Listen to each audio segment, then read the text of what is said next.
वहाँ पे जनगणना होगी तो लोगों को मालूम चलेगा कि हम कितने परसेंट है, हमारी कितनी आबादी है, और जिस दिन उनको ये मालूम चलेगा तो फिर अपना हिस्सा भी मांगेंगे, और जब अपना हिस्सा मांगेंगे तो शोकॉल जो लोग हैं जिन्हें परेशानी है उन्हें होनी है। वरना ये तो हमें इंसान भी नहीं मानते थे, जो लोग हमें इंसान नहीं मानते थे वो हमें कुर्सी कैसे देते। बाबा साहब कहते थे कि जो लोग तुम्हारे हाथ का पानी नहीं पीना पसंद करते वो तुम्हें कल को कुर्सी कैसे देंगे। इसलिए बाबा साहब ने इतना बड़ा आंदोलन स्टार्ट किया। लेकिन नफरत तो वो पहले ही करता था।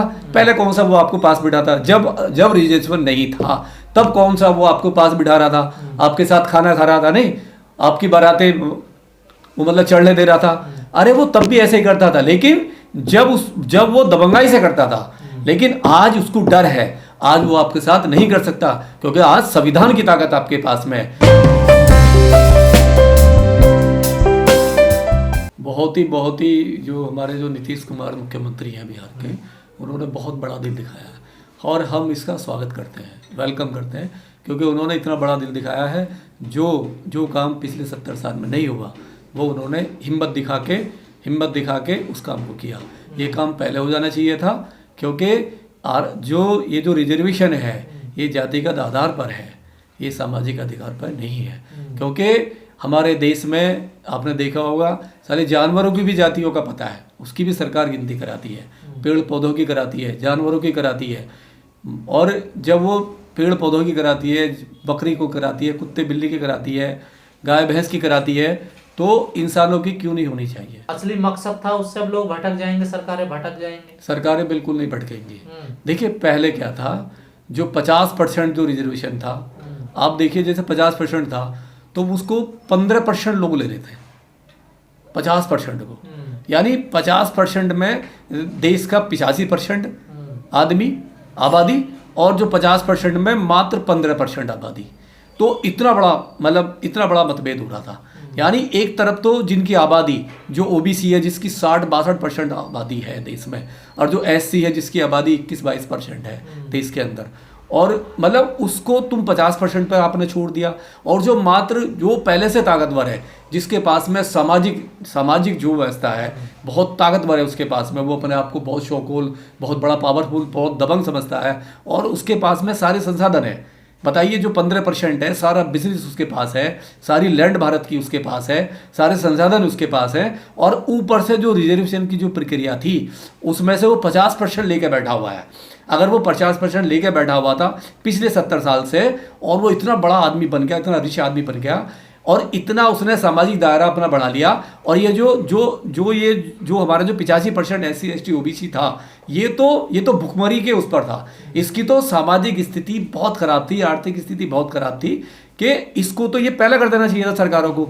ये तो नीतीश जी ने बहुत बड़ा दिल दिखाया, हिम्मत दिखाई है, क्योंकि एक हिम्मत की है, ये एक ना परंपरा तोड़ी है कि हम ये भी कर सकते हैं। और अच्छी बात है, अब दूसरी सरकारें भी कर रही हैं। देखिए पहले मालूम नहीं था, ओबीसी को ये मालूम नहीं था उसकी जाति में उसकी संख्या कितनी है। जब किसी को ये पता नहीं होगा संख्या कितनी है तो अपनी हिस्सेदारी कैसे मांगेगा।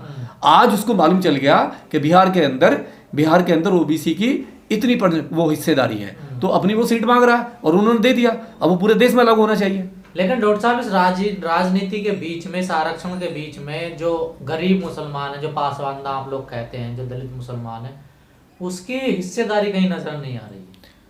नहीं देखो, उसकी भी आएगी इसमें, क्योंकि अगर काउंटिंग हुई है, काउंटिंग हुई है तो उसकी भी हिस्सेदारी आएगी, पक्की आएगी, क्योंकि जो सामाजिक कार्यकर्ता है उस पर उंगली उठाएंगे। तो जाति के आधार पर आरक्षण दिया जा रहा है ना, देखिए अभी तो जाति के आधार पर है, क्योंकि देखिए भेदभाव भी तो जाति के आधार पर हुआ है ना। मैं कह रहा हूँ रिजर्वेशन की जरूरत क्या है इस देश में। रिजर्वेशन की जरूरत इसलिए जब आपने उसको इंसान ही नहीं समझा, उसको आज भी आज़ादी के बाद भी जब उसकी बारातें रोकी जाएंगी, उसको कुर्सी से उठाया जाएगा, मुंह से रखने पर मारा जाएगा, पानी का खाली मटका छूने पर हत्या कर दी जाएगी। तो जब जाति के आधार पे तुम आज भी 70 साल के बाद में भेदभाव कर रहे हो, तो जाति के आधार पे उसको रिजर्वेशन क्यों नहीं मिलना चाहिए। मुख्य धारा में वो जब भी आएगा। तो यही तो कह रहा मुसलमान भी कि हमारे साथ भी तो जातिवाद करते हैं। जो अपर मुसलमान है, जो ऊंची कास्ट के मुसलमान है, वो छोटी कास्ट के साथ जातिवाद करते हैं। तो वो उनका देखिए क्या, उनको आवाज़ उठानी चाहिए। जब वो अगर आवाज़ ही नहीं उठाएंगे, सरकार के पास जाना चाहिए, सामाजिक संगठनों के पास जाना चाहिए, अपनी आवाज़ उठानी चाहिए। अगर आवाज़ नहीं उठाएंगे तो उनके साथ अत्याचार होता रहेगा। इस देश में परिवर्तन जब ही आया जब आवाज़ उठाए। देखिए हमारे लोग, हमारे जो महापुरुष थे, बाबा साहब थे, पेरियार थे, काशीराम जी, ज्योतिबा फूले, जितने भी हमारे महापुरुष आए हैं उन सब ने आंदोलन किया है। उनके साथ में भेदभाव हुआ है, उनके साथ में एट्रोसिटी घटनाएं हुई हैं, तो उन्होंने आंदोलन किया, रोड पे आए, अपने समाज को इकट्ठा किया, आवाज़ उठाई, तब जाके इन लोगों ने हमारी बात सुनी और हमें इंसान होने का दर्जा हमें दिया। वरना ये तो हमें इंसान भी नहीं मानते थे। जो लोग हमें इंसान नहीं मानते थे वो हमें कुर्सी कैसे देते?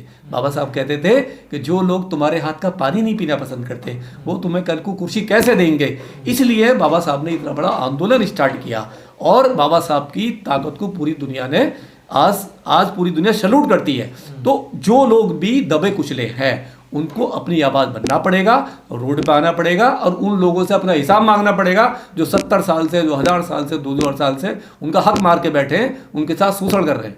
तो आप मानते हैं कि भारत में क्रांति बदलाव की तरफ बढ़ रहा? ये बहुत बहुत बड़ी बात है। देखिए अभी हुई है, बिहार से स्टार्ट हुई है, कर्नाटक तैयार बैठा हुआ है, तमिलनाडु तैयार बैठा हुआ है, झारखंड तैयार बैठा हुआ है, छत्तीसगढ़ तैयार बैठा हुआ है। सब ने अनाउंस कर दिया है कि हम जाति वहाँ पे जनगणना कराएंगे और जब जाति वहाँ पे जनगणना होगी तो लोगों को मालूम चलेगा कि हम कितने परसेंट है, हमारी कितनी आबादी है। और जिस दिन उनको ये मालूम चलेगा तो फिर अपना हिस्सा भी मांगेंगे और जब अपना हिस्सा मांगेंगे तो शोकॉल जो लोग हैं जिन्हें परेशानी है उन्हें होनी है। पर एक बात का भी डर लगता है डॉक्टर साहब, लोग कहते हैं कि इससे जातिवाद बढ़ेगा, खाई बढ़ेगी समाज में, जो एक समानता भाईचारा है उसमें खटास पैदा होगी।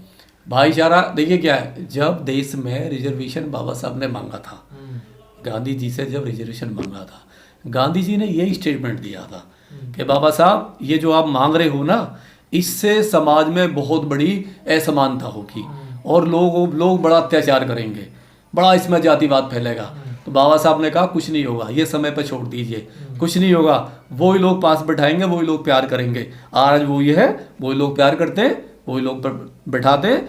देखिए लेकिन एक अलग नज़र से देखा जाता ना आरक्षण वाला, देखिए जब आप, मैंने कहा नहीं, जब आप किसी से अपना अधिकार छीनोगे, जब आप सदियों पुराना 2-3 हज़ार पुराना जो तुम्हारे अधिकार थे, जब वो तुम्हारे पास नहीं थे, उन्होंने कब्जे कर रखे थे, जब उनसे आप छीनोगे, मांगोगे, छीनोगे तो उन्हें तो परेशानी होगी, कहीं ना कहीं तुम्हें वो, देखिए नफरत तो वो पहले ही करता था।